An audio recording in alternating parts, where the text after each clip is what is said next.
You can also use scale to estimate the area. For example, I want to estimate the size of Gedge City on this fictional map.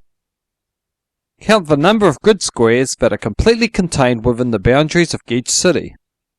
Record this number. I've counted 19 full squares in Gedge City. Then, count how many part squares there are and add them up.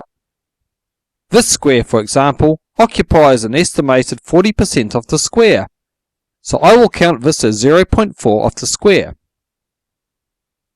Now add up the part squares. I've added them up to 9.1. Then add the two totals together.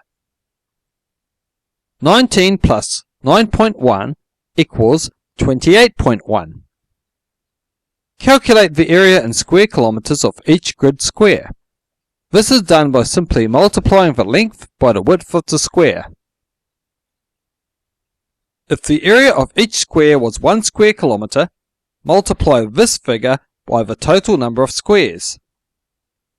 1 times 28.1 equals 28.1 square kilometers. If each square were 2 square kilometers, you would say 2 times 28.1 equals 56.2 square kilometers.